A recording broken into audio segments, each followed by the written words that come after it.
25 November 2020. Entah kenapa aku selalu berpikir, kenapa orang bisa membunuh? Memangnya kamu habis baca apa lagi? Kisah Angelin, aku tidak habis pikir saja. Dan lagi, kenapa penegak hukum pun melakukan kecurangan? Mungkin karena mereka butuh uang, atau karena urusan lain. Maksudku, apa mereka tak tahu akan dosa? Atau mereka tidak pernah belajar apa itu HAM?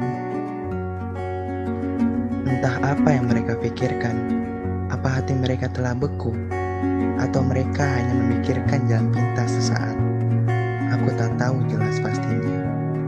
Atau semua ini sudah menjadi takdir Tuhan?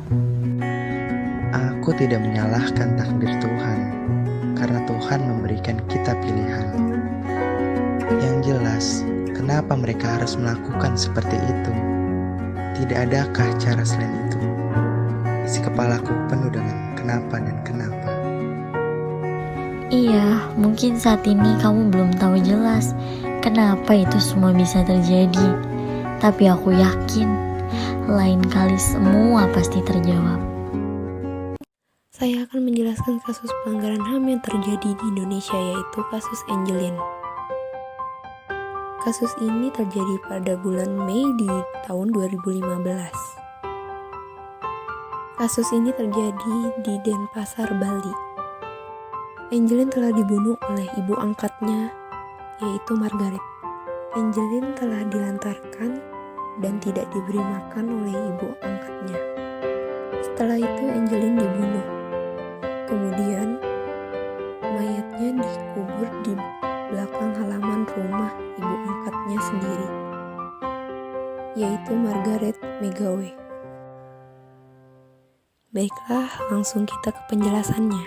Contoh pelanggaran HAM ialah pembunuhan. Kasus Angelin. Pembunuhan Angelin merupakan peristiwa kekerasan terhadap anak berusia 8 tahun oleh ibu angkatnya.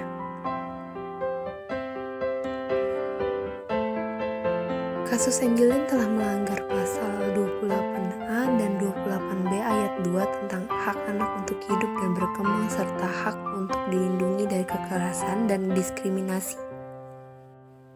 Kronologi kejadian.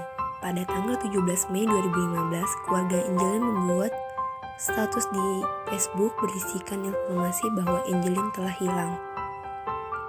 Kemudian, pada 18 Mei, keluarga Angelin melaporkan ke polisi bahwa Angelin telah hilang.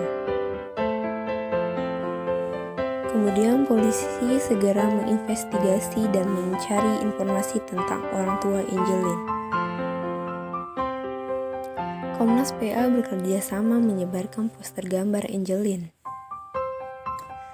26 Mei 2015, polisi sempat menginterogasi Margaret. 1 Juni 2015, petugas mengunjungi rumah Angelin. 2 Juni 2015, polisi menyelidiki rumah Angelin. 6 Juni 2015, Menteri PA tidak dapat bertemu dengan anggota keluarga. 10 Juni 2015, mayat Angelin ditemukan. Kepolisian daerah Bali akhirnya menetapkan Margaret sebagai tersangka utama pembunuhan Angelin.